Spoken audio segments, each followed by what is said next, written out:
आज गंजाम जिला कविसूर्यनगर निर्वाचन मंडली कविसूर्यनगर एनएससी रे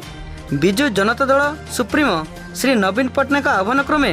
आमर प्रिय विधायिका श्रीमती लतिका प्रधान नेतृत्व में रंधन गैस अहेतुक दर वृद्धि एवं उज्ज्वला योजना रे विफलता को नहीं कविसूर्यनगर विजु जनता दल युवा एवं छात्र महिला संगठन तरफ मिलित भाव में कविसूर्यनगर ब्लॉक कार्यालय ठारे एक प्रतिवाद सभा अनुष्ठित होईछि।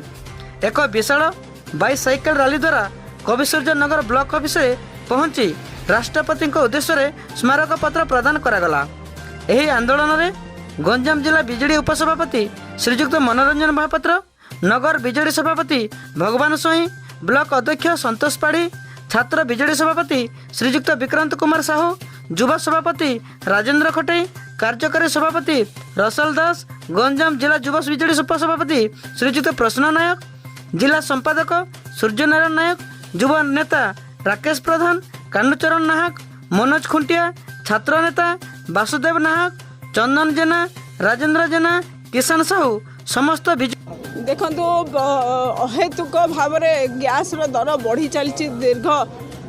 3-4 वर्ष भितर एते मात्रा रे बढ़ी जाइए। ये गैस दर प्रायतः द्विगुणित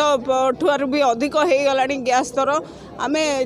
लोक कहूचे आमे उजाला रे गैस दौचु किंतु गैस किणवा लोकों पाखे पैसा ना। गैस सिलिंडर टे रखिकी सपोर्ट देकर काठ रखिकी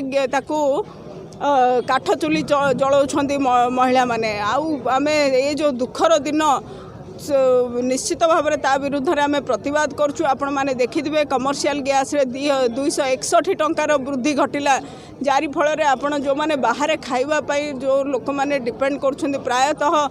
20% लोक बाहर खाइबापी होटल बाड़ी खाइबापी डिपेंड कर जो रेट हम से माने चलवा असंभव एवं साधारण लोक जी घर चलाऊँच जार बजेट अच्छी मसरे मुझे टंकार गैसटा नेबी सी आज पहुँची गला 2 गुण ठू भी अधिक। तेणु ये जो बजेट असंतुलित हबार लगी गैस को लेकर बाकी सबू जिनसर दरदाम वृद्धि घटुची। एणु आमे आमर मुख्यमंत्री तथा आम दलर नेता निर्देश क्रमे आज महामहिम राष्ट्रपति उद्देश्य दाबीपत्र प्रदान करुँ बीडीओ एवं ईओ को से आमर दुख शुणे बोली जदि ए कार्यक्रम को